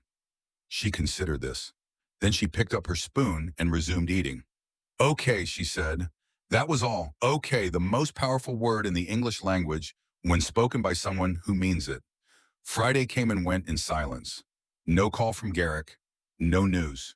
No word at all. The satellite phone sat on the desk like a loaded weapon, and every time I looked at it, my chest tightened. Saturday morning, still nothing. By Saturday afternoon, the silence had become unbearable. I climbed to the top of the ridge and tried calling Garrick's number. It rang 6 times and went to voicemail. I called again. Same result. A third time, nothing. The scenarios multiplied in my mind like weeds.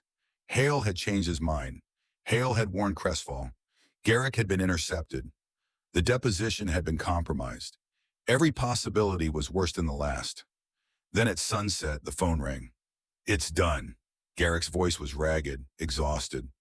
But underneath the fatigue was something else, a vibration of energy that I recognized because I had heard it once before in the vault, when the old Harrier had transformed into a fighter before my eyes. Hale gave us everything.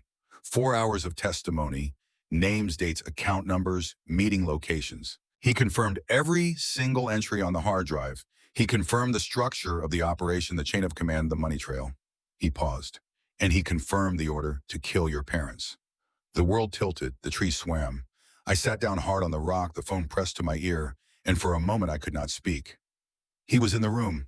Garrick continued, his voice dropping lower. Not when the order was given, but afterward. He heard Price on the phone. Price was laughing. Hale remembers that detail specifically. He said it was the moment he knew he had sold his soul. A sound escaped my throat that I did not recognize. Not a word. Not a cry. Something older and more primal pulled from a place inside me that I had not known existed. I am filing the lawsuit Monday morning, Garrick said. Under seal, initially. But I am also transmitting the evidence package to a journalist. Margaret Crane, investigative reporter, worked at the Washington desk for 30 years. Retired now, but still connected. Still hungry. She is the one person in this country I trust to handle this story with the gravity it deserves. How long, I managed. Once we file, the seal protects us for a limited time. Days, perhaps a week. But once Crane publishes, the seal becomes irrelevant. The whole world will know. He paused again. Callum, listen to me carefully. The period between filing and publication is the most dangerous. That is when they will be desperate, when they will know the walls are closing in, but the story has not yet broken. That is when they will come. I understand. Stay in the bunker. Both of you, do not come out for any reason. I understand, I said again, but I was lying because I knew that staying underground would not be enough. The men who killed my parents were not the kind who respected locking doors and property lines. If they were coming, and I would rather face them standing on my own land than cowering in a hole. Monday. Garrick filed. Tuesday. Silence. Wednesday. The helicopters returned. I heard the first one just after dawn, a distant rhythmic thumping that grew louder until the machine crested the ridge and swept low over the clearing, the downdraft flattening the grass and sending the chickadees scattering from the trees in a panicked cloud. It circled 3 times, slow and deliberate, the black shape of it carving arcs against the pale morning sky. Then it peeled away to the south and was gone. An hour later, it came back, this time with a companion, 2 helicopters circling in a lazy, predatory pattern, their engines filling the valley with a sound that was impossible to ignore or forget. They were not police helicopters. They carried no markings that I could see. They were private aircraft, sleek and dark, the kind of machines that cost more than most people's houses. The kind of machines that belonged to men who could afford to fly them over a piece of remote land simply to remind the people below that the sky was not their own. Wren heard them from inside the bunker. I know because when I came down the stairs, she was sitting on the couch with her hands over her ears and her eyes closed, her body rigid. She was not crying. She never cried, but her stillness was worse than tears. It was the stillness of a child who had learned through years of practice to make herself as small and as quiet as possible when the world became loud and frightening. I sat beside her, put my arm around her shoulders. She leaned into me, her hands still pressed against her ears. It's just noise, I said. That's all it is, noise. She nodded, but she did not open her eyes. The helicopters came back every day that week, sometimes once, sometimes 3 or 4 times. They never landed. They never dropped anything. They just circled and watched and filled our world with the sound of engines and the shadow of blades. A psychological siege designed to grind us down to make us feel small and surrounded and utterly alone. Then on Friday, something worse. I was on the ridge watching the dirt road through a pair of binoculars I had found in the bunker supply closet when a vehicle appeared. Not Bodie's truck. A black SUV with tinted windows moving slowly up the dirt road, stopping just short of the point where the road became impassable. It sat there, engine running, for 3 hours. Then a man got out. Even from a quarter-mile away through binoculars, I recognized him. The silver hair, the sharp features, the posture of a man who owned everything he looked at and considered the rest a temporary oversight. Nolan Price. He was not alone. 2 other men got out of the SUV behind him, large, silent, the kind of men whose suits were cut to accommodate what they carried beneath them. They stood slightly behind Price and slightly to each side, forming a triangle of quiet menace. Price walked to the edge of the dirt road and stopped. He stood there, hands in his pockets, and looked up the trail toward the tree line. He could not see the clearing from where he was. He could not see the shack or the outcrop or the hidden door. But he was looking in the right direction. He was looking at our home. Then he called out. His voice carried through the still mountain air with startling clarity. Callum. Just my name, spoken conversationally, as if we were neighbors and he had walked over to borrow a cup of sugar. Callum, I know you can hear me. I know you are up there, and I know what you have been doing. I did not move. I was lying flat on the ridge, hidden in the scrub, the binoculars pressed to my eyes. My heart was hammering. My mouth was dry. I came here to give you one final opportunity, Price continued. One last chance to make the intelligent choice. I am a reasonable man. I have always been a reasonable man. But my patience, like all finite resources, has been exhausted. He paused, looked around at the trees, the sky, the hills, taking in the landscape the way a general surveys a battlefield. I know about your sister, Wren, 10 years old, bright girl from what I understand. She deserves a future, Callum. A real one, not this. He gestured at the wilderness around him, not hiding in the dirt like an animal. The mention of Wren's name sent a bolt of ice through my chest. He knew her name. He knew her age. The threat was not subtle. It was not meant to be sung. Walk down here. Give me the hard drive. Give me whatever copies exist, and I will make all of this go away. The taxes, the lien, everything. I will give you more money than your grandfather's entire operation ever touched. You and your sister will never want for anything again. He waited. The silence stretched. Or don't, he said, and his voice changed. The conversational veneer peeled away, revealing something cold and hard beneath. And learn what happens to people who stand between me and what I want. Your parents learned. Your grandfather learned. He stood there for another full minute, waiting, listening.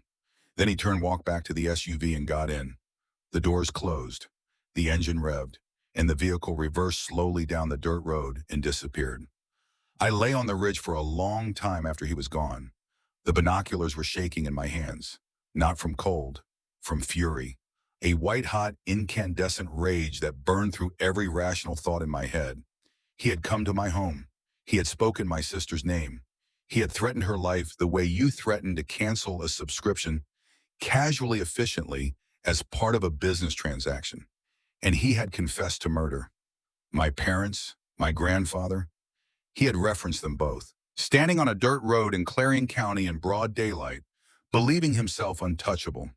But he had made a mistake born of arrogance, the kind of arrogance that comes from decades of never facing consequences. He did not know about the satellite phone. I had activated it before I climbed the ridge that morning, a habit I had developed over the past weeks. The phone had been on and connected for the entire encounter. At the other end of the line, 6 hours away, Garrick had been listening. I picked up the phone and held it to my ear. Did you get all of that? I asked. Garrick's voice was shaking, not with fear, with something fiercer. Every word, he said, every single word, and it is on the record. The story broke on a Tuesday. I remember the day because Wren had planted sunflower seeds along the fence line exactly 1 week earlier, and the first tiny green shoots were pushing through the soil that morning. She was crouched beside them, counting, when I came up from the bunker with the satellite phone in my hand and a feeling in my chest that I could not name. It was too big for any single word. Relief, terror, vindication, grief, all of it at once compressed into a single burning point behind my sternum. Margaret Crane's article went live at 6 in the morning Eastern Time. It was not a small piece buried in the back pages. It was the lead story. Front page. Above the fold. The headline alone took up 3 lines, and beneath it was a photograph of Nolan Price stepping out of a limousine at some gala event, his silver hair gleaming, his smile wide and confident, the smile of a man who believed he was invincible. By noon, every major news outlet in the country had picked up the story. By evening, it was international. The details were devastating. The shell companies, the laundered billions, the corrupted officials, the bribery, the intimidation, the murders. Crane had spent 2 weeks with the evidence.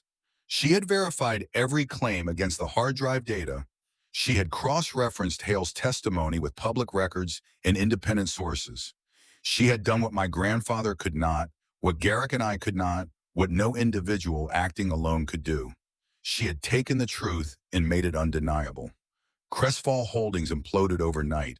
Its stock price, which had been trading at a comfortable high, collapsed in the first hour of market opening.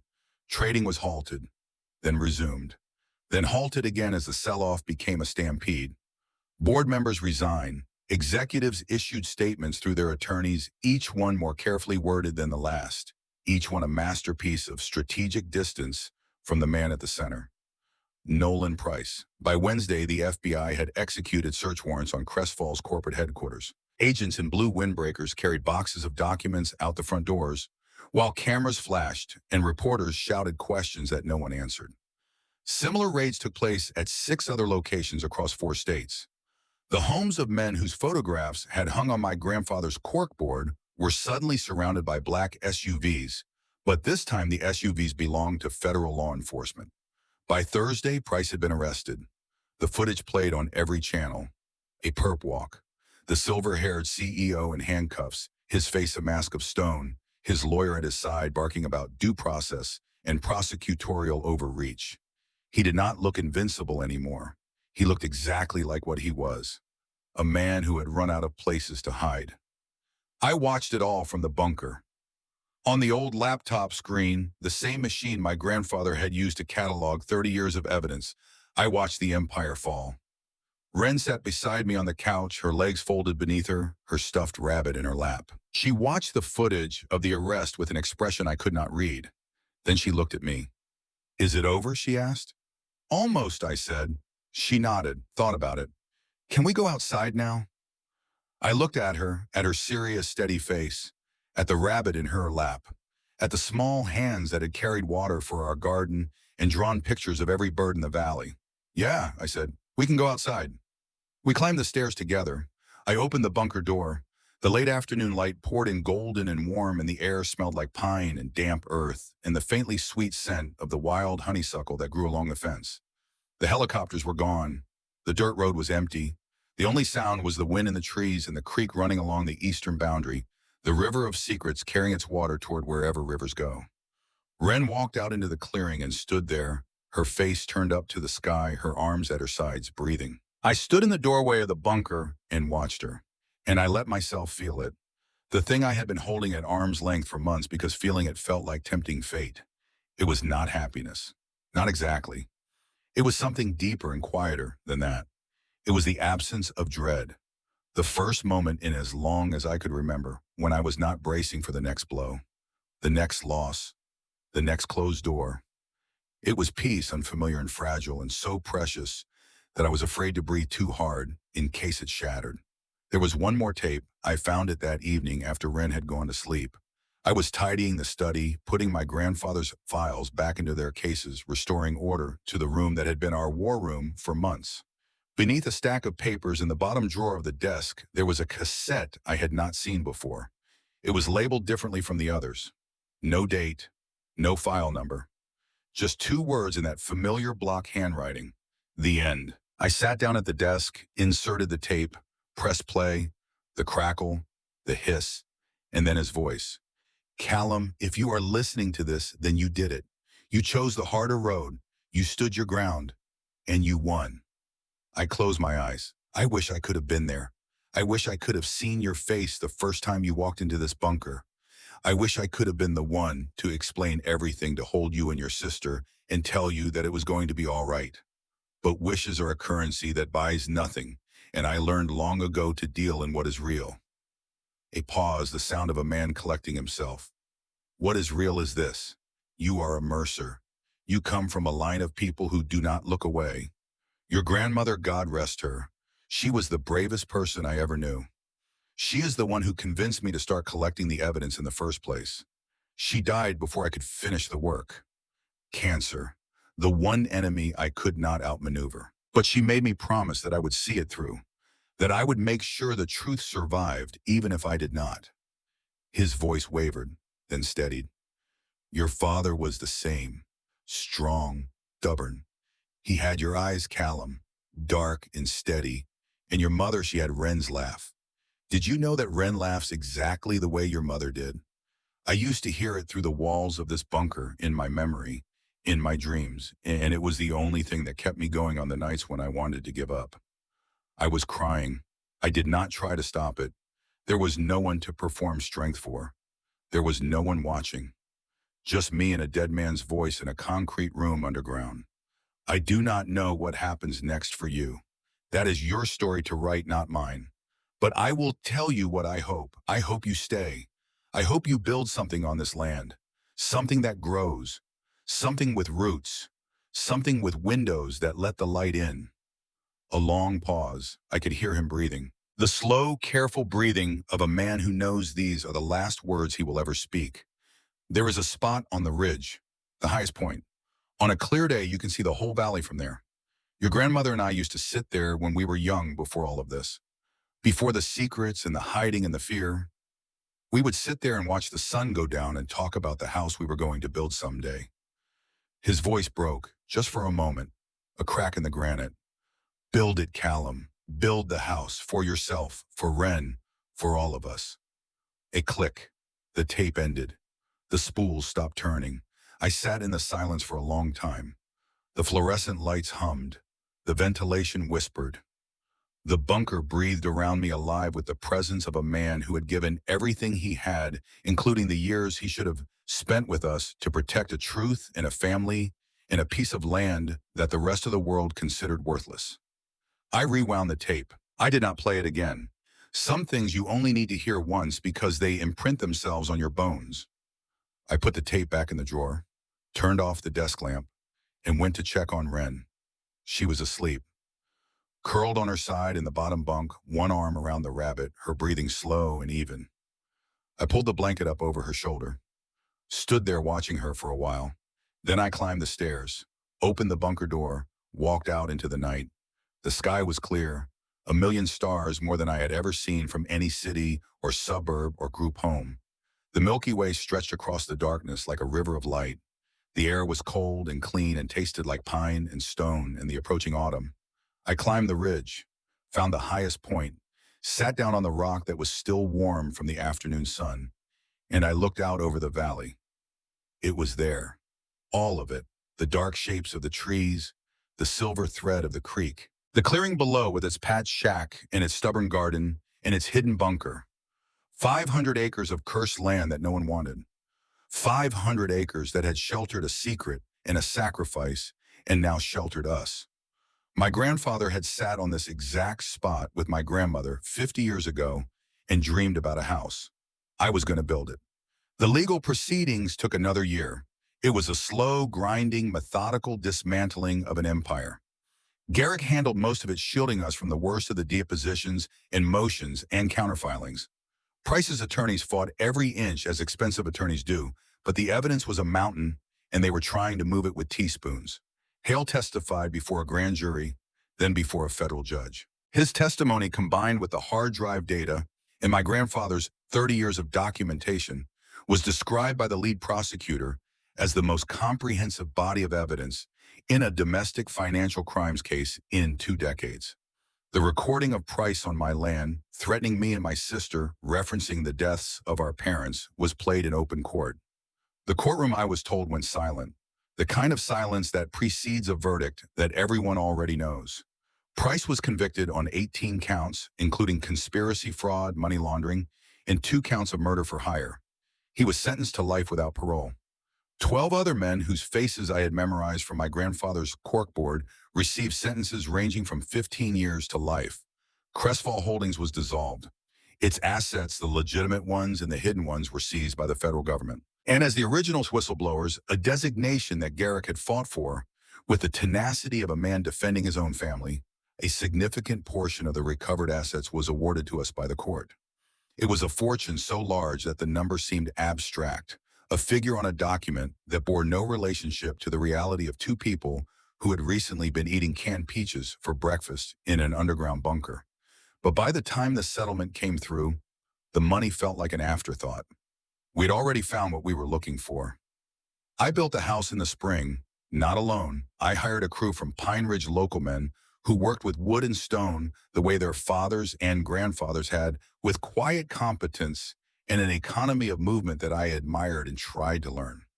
The foreman was a man named Hutch who had known Bodie for 40 years, and who, upon hearing the name Mercer, simply nodded once and said, "About time someone built up here." I worked alongside them every day.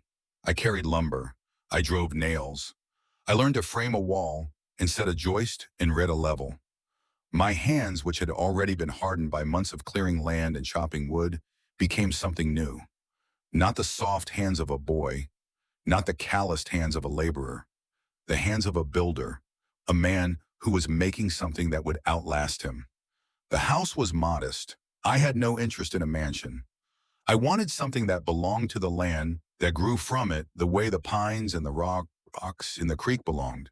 Wood frame, stone foundation, a porch that wrapped around 3 sides wide enough for chairs and a table, and the kind of long, slow evenings that I was only beginning to learn existed. Large windows. That was the one extravagance. Enormous windows on every side, filling every room with light. After months in the bunker, after years in windowless dormitories and fluorescent-lit cafeterias, I wanted light. I wanted to see the sky from every room in my home. I wanted Wren to wake up and see the sun and the front door. I let Wren choose the color. She did not hesitate. "Blue," she said, "the blue that the sky turns right before the stars come out." I found the exact shade at the hardware store in town. Twilight blue, the label called it. I painted the door myself, 2 coats, taking my time getting it right. When it was done, I stood back and looked at it. A blue door on a house on a hill overlooking a valley that stretched out to the horizon. Behind the house, hidden in the rock, was a steel door that led to a concrete room where a man had spent 30 years keeping the truth alive. And in front of the house, leading from the blue door down to the clearing below, was a path that Wren had lined with flat stones she collected from the creek bed, each one chosen for its shape and color, a path made with the same meticulous care that she brought to everything. The bunker remained. We did not seal it. It was part of our story, and you do not erase the chapters that made you who you are. We cleaned it, maintained the power and ventilation. I moved my grandfather's books up to the house, but kept his desk where it was, his journal and tape recorder still sitting on its surface, a permanent monument to the man who had built it all. Wren turned the bunk room into an art studio. She pinned her drawings on the walls, her field guide illustrations of every plant and bird and insect she had cataloged over the past year. The room that had been designed as a shelter became a gallery, a place of creation where there had once been only endurance. Wren enrolled in the public school in Pine Ridge that fall. The transition was not easy. She had spent her formative years in the regimented environment of St. Jude's, and before that in a bunker in the woods, and before that in a series of foster placements that she was too young to remember clearly, but old enough to carry in her body. Social situations were foreign territory. The noise and chaos of a school hallway overwhelmed her at first, but she was resilient in the way that a tree is resilient. She bent, but she did not break. She adapted. She found the other quiet ones, the kids who preferred the library to the playground, the ones who noticed things that everyone else walked past. She joined the science club. She won a regional prize for a project on the native bird species of Clarion County, illustrated with her own drawings. She made friends, real friends, the kind who came to the house on Saturday afternoons and marveled at the view from the porch and asked why our front door was that particular shade of blue. Wren would just smile and say, because it's the color the sky turns right before the stars. I did not leave Pine Ridge for college. The thought of it, the classrooms and the dormitories and the institutional rhythms felt too much like the life I had already lived. Instead, I enrolled in online courses from the state university, working from the desk in our living room with the valley spread out beyond the window like a painting that changed with every hour of every day. I started with business and economics. I wanted to understand the machinery that had nearly crushed us, how money moved, how power accumulated, how systems were built, and how they could be dismantled. But within a semester, I found myself pulled towards something else, the law. Garrick became my mentor. He drove out to the property once a month, making the 6-hour journey with a patience that suggested he did not mind the drive as much as he pretended. We would sit on the porch with coffee, looking out over the valley, and he would talk about precedent and procedure, about the architecture of justice, about the difference between the law as it was written and the law as it was practiced, about the men who bent it and the men who held it straight. He was not a sentimental man. He did not offer praise easily or often. But one evening as the sun was going down and the sky was turning the exact shade of blue that Wren loved, he set his coffee cup on the porch railing and looked at me with those sharp, weary eyes. Your grandfather would have made a terrible lawyer, he said. Too stubborn, too proud, too convinced that being right was enough. He paused. You are different. You have his stubbornness, but you listen. You watch. You wait. That is what makes a good attorney, not the argument, the patience. It was the closest thing to a compliment I had ever heard from him. I held on to it the way Wren held on to a rabbit, quietly, tightly, without making a show of it. There is an evening I remember. It was late October, the first autumn in the new house. The leaves had turned, and the valley was a tapestry of red and gold and deep burning orange. The air had that particular crispness that comes only in the mountains, in fall clean and thin, carrying the scent of wood smoke from the stove and the faintly sweet decay of fallen leaves. Wren and I were on the porch. She was 12 by then, taller, her face losing the roundness of childhood and beginning to show the angles of the young woman she was becoming. She was reading a textbook on ornithology that Garrick had sent her.